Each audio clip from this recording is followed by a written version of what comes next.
రేయ్ మళ్ళీ పిచ్చి పిచ్చి వేషాలు వేస్తే తిత్తి తీస్తా.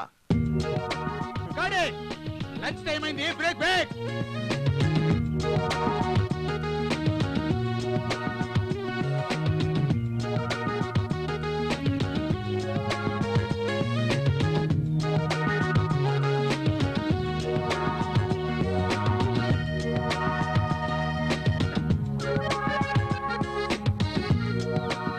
Hi Amar, how are you? Fine sir. కూర్చో.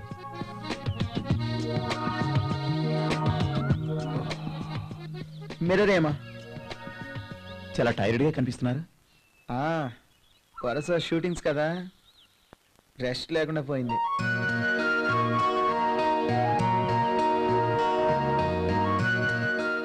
షూటింగ్స్ లో బిజీగా ఉన్నట్టున్నారు. 1 వీక్ నుంచి నాన్ స్టాప్ గా వర్క్స్ చేస్తున్నా. ఈరోజు ఈవినింగ్ ఫ్లైట్ కి చెన్నై కూడా వెళ్ళాలమ్మా. ఏం చేస్తా, నా గొడవ నాదేలే. ఇదిగా ఈ కార్డు తీసుకుని రంగస్వామి అనే ఒక డైరెక్టర్ చెన్నైలో ఉంటారు. బట్ చిన్న క్యారెక్టర్ అన్నాడు, డెవలప్ చేస్తాడులే, చెయ్యి. Thank you sir. మీరు ఇంత బిజీ షెడ్యూల్లో ఉండి కూడా నా గురించి కేర్ తీసుకున్నారు. నో, మన దగ్గర సారీలు థ్యాంక్స్లో ఉండకూడదు. నీ దగ్గర టాలెంట్ ఉంది, నిన్ను ఎంకరేజ్ చేయడం నా బాధ్యత. ఓకే, ట్రై చేయి. Thank you sir. It's okay. వస్తాను సార్.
ఆయ్. ఆయ్. నా నుంచి తప్పించుకోవాలని చూస్తావా? నా నుంచి తప్పించుకోవడం నీ తరం కాదు. నా నుంచి ఇంతవరకు ఏ ఆడది తప్పించుకోలేదు. నా కన్ను పడిందంటే దానికి కన్నెరికవే. నా నుంచి తప్పించుకోలేవు. ఆయ్.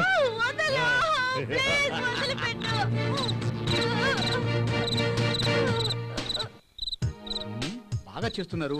కట్ చెప్దామా వద్దా? కట్ చెప్పబోయా బాబు, ఎంతసేపు మోయాలి? కట్ చెప్దామా? ఓకే, కట్ చెప్దాం. కెమెరామన్ గారు కట్ చేసుకోండి. ఓకే, బాగా చేసేస్తా. Thank you. నవ్వండి, నాతో పాటు మీరు నవ్వొచ్చుగా.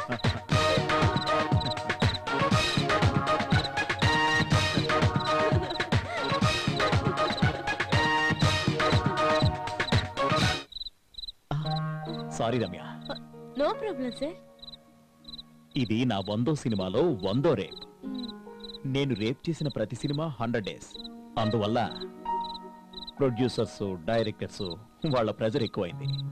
అవునా? Thank you sir, thank you very much. Thank you. Wish you all the best. Thank you. Okay director.